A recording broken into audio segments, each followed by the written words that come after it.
Si vous avez du mal à comprendre le mot consentement, imaginez qu'au lieu de vouloir un rapport sexuel, vous vouliez offrir du thé. Vous dites « Et ça te dirait une tasse de thé ?»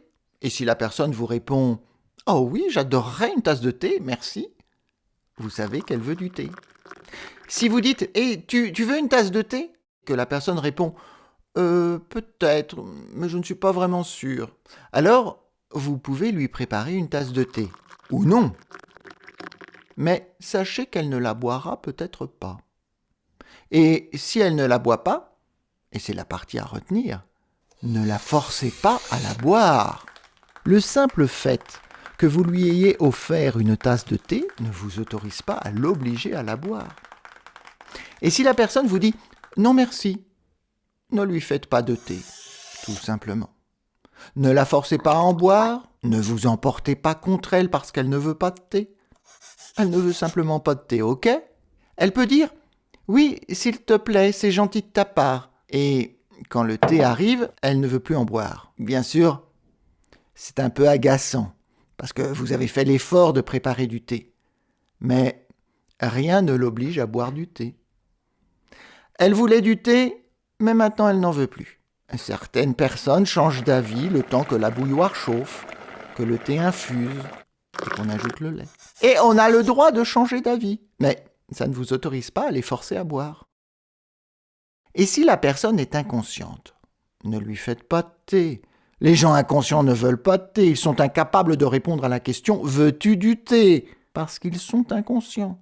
Ok, peut-être la personne était consciente quand vous lui avez demandé si elle voulait du thé, et elle a dit oui. Mais le temps que la bouilloire chauffe, que le thé infuse et qu'on ajoute le lait, elle est devenue inconsciente.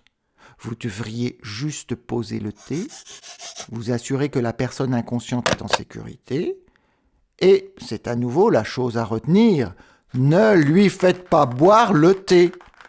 Bien sûr, elle avait dit oui, mais les gens inconscients ne veulent pas de thé.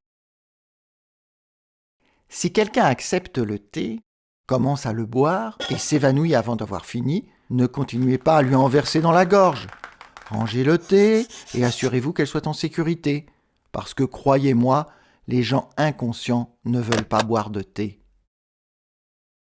Si une personne vous a dit oui pour un thé samedi dernier chez vous, ça ne veut pas dire qu'elle veut que vous lui fassiez du thé tous les jours. Elle ne veut pas que vous débarquiez chez elle à l'improviste pour lui préparer du thé, la forcer à en boire, en lui disant « Mais tu voulais bien du thé la semaine dernière !» Elle ne veut pas non plus se réveiller et vous trouver en train de lui verser du thé dans la gorge, tout en lui expliquant qu'elle en voulait du thé la nuit dernière. Si vous comprenez à quel point il est ridicule de forcer quelqu'un à boire du thé quand il n'en veut pas, et que vous êtes capable de comprendre quand quelqu'un ne veut pas de thé,